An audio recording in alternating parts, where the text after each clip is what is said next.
ತಿಮ್ಮಪ್ಪನ ಸನ್ನಿಧಾನದಲ್ಲಿ ನಡೆದಂತ ಕಾಲ್ತುಳಿತ, ಅದರಲ್ಲಿ 5 ಮಂದಿ ಭಕ್ತರ ದುರ್ಮರಣ. ಈಗ ಮೃತ ಕುಟುಂಬಸ್ಥರಿಗೆ 25 ಲಕ್ಷ ಪರಿಹಾರ ಘೋಷಣೆಯಾಗಿದೆ. ಪರಿಹಾರವನ್ನ ಆಂಧ್ರಪ್ರದೇಶ ಸರ್ಕಾರ ಘೋಷಿಸಿದೆ. ಮಧ್ಯಾಹ್ನ 3 ಗಂಟೆಗೆ ಸಿಎಂ ಚಂದ್ರಬಾಬು ನಾಯ್ಡು ಭೇಟಿ ನೀಡಲಿದ್ದಾರೆ. ನಾಯ್ಡು ಜೊತೆ ಡಿಸಿಎಂ ಪವನ್ ಕಲ್ಯಾಣ್ ಕೂಡ ಭೇಟಿ ನೀಡುತ್ತಾರೆ. ಸ್ಥಳ ಪರಿಶೀಲನೆ ನಡೆಸಲಿದ್ದಾರೆ. ಗಾಯಾಳುಗಳ ಆರೋಗ್ಯ ವಿಚಾರಿಸಲಿದ್ದಾರೆ. ಗಾಯಗೊಂಡಿದ್ದಂತಹ 48 ಜನರಲ್ಲಿ 32 ಮಂದಿ ಡಿಸ್ಚಾರ್ಜ್ ಆಗಿದ್ದಾರೆ.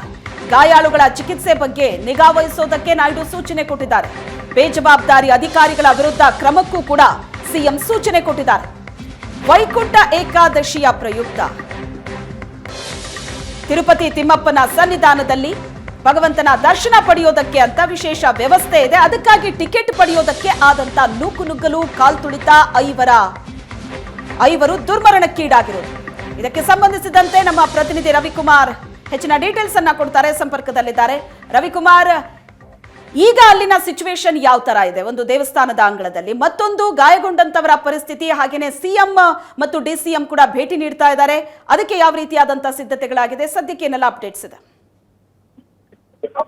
ಖಂಡಿತ ಶ್ವೇತಾ, ಆಸ್ಪತ್ರೆ ಬಳಿ ಇನ್ನೇನು ಕೆಲವೇ ನಿಮಿಷಗಳಲ್ಲಿ ಮುಖ್ಯಮಂತ್ರಿ ಚಂದ್ರಬಾಬು ನಾಯ್ಡುನವರು ಬರಲಿದೆ. ಜೊತೆಗೆ ಅವರಿಗೆ ಡಿಸಿಎಂ ಪವನ್ ಕಲ್ಯಾಣ್ ಕೂಡ ಸಾಥ್ ನೀಡಲಿದ್ದಾರೆ ಎಂಬ ಮಾಹಿತಿಯನ್ನ ಈಗಷ್ಟೇ ಪೊಲೀಸ್ ಅಧಿಕಾರಿಗಳು ಇಲ್ಲಿ ಹೇಳ್ತಾ ಇರುವಂತದ್ದು. ಅಂದ್ರೆ ಈಗಾಗಲೇ ಮೃತಪಟ್ಟಿರುವಂತ ಕುಟುಂಬಗಳಿಗೆ ಸರ್ಕಾರದಿಂದ 25 ಲಕ್ಷ ಪರಿಹಾರವನ್ನು ಘೋಷಣೆ ಮಾಡಲಾಗಿದೆ. ಜೊತೆಗೆ ಟಿಟಿಡಿಯಿಂದ ಕೂಡ ಯಾರೇ ಏನು ತಿರುಪತಿಯ ದೇವಸ್ಥಾನಕ್ಕೆ ಬಂದು ಸಾವನ್ನಪ್ಪಿದ್ರು ಅವರಿಗೆ 2 ಲಕ್ಷ ರೂಪಾಯಿ ಮೊದಲಿಂದ ಕೊಡ್ತಿದ್ರು. ಇವಾಗೂ ಅದನ್ನ ಕೊಡ್ತೀವಿ ಅಂತ ಈಗಷ್ಟೇ ಟಿಟಿಡಿಯ ಆಡಳಿತ ಮಂಡಳಿ ಅವರು ಸುದ್ದಿಗೋಷ್ಠಿ ನಡೆಸಿ ಮಾಹಿತಿಯನ್ನ ಹೇಳಿದ್ರು.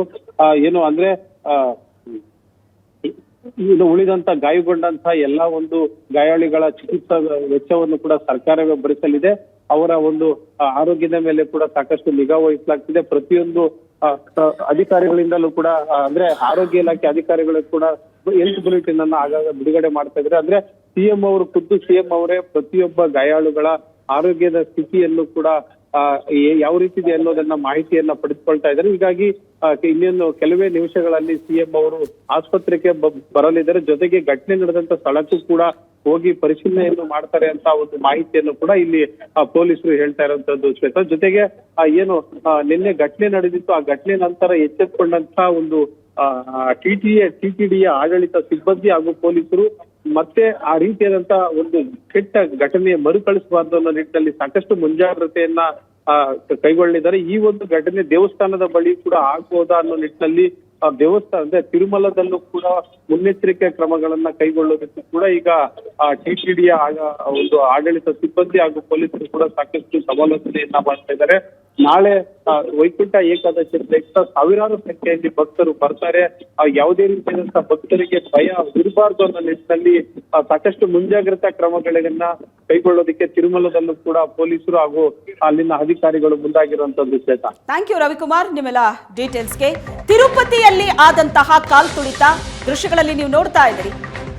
ಟಿಕೆಟ್ ಅನ್ನ ಪಡೆಯೋದಕ್ಕೆ ಅಂತ ಇವತ್ತು ಬೆಳಿಗ್ಗೆ ಟಿಕೆಟ್ ವಿತರಣೆ ಆಗ್ತಾ ಇತ್ತು. ನಿನ್ನೆ ಸಾಯಂಕಾಲದಿಂದಲೇ ಭಕ್ತರು ಸಾವಿರಾರು ಸಂಖ್ಯೆಯಲ್ಲಿ ಅಲ್ಲಿ ಸೇರಿದಂತಹ ಭಕ್ತರಲ್ಲಿ ಒಬ್ಬರಿಗೆ ಉಸಿರಾಟದ ಸಮಸ್ಯೆ ಆಗತ್ತೆ. ಅವರನ್ನ ಚಿಕಿತ್ಸೆಗೆ ಕರ್ಕೊಂಡು ಹೋಗೋದಕ್ಕೆ ಅಂತ ಕೌಂಟರ್ನ ಗೇಟ್ ತೆಗಿತಾರೆ.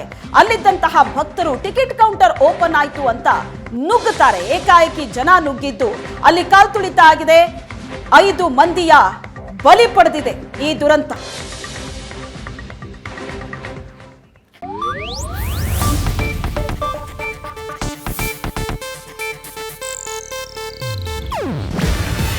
ಇದು ಏಷ್ಯಾನೆಟ್ ನ್ಯೂಸ್ ನೆಟ್ವರ್ಕ್ ಪ್ರಸ್ತುತಿ. ನೀವು ನೋಡ್ತಿದ್ದೀರಾ ಏಷ್ಯಾನೆಟ್ ಸುವರ್ಣ ನ್ಯೂಸ್.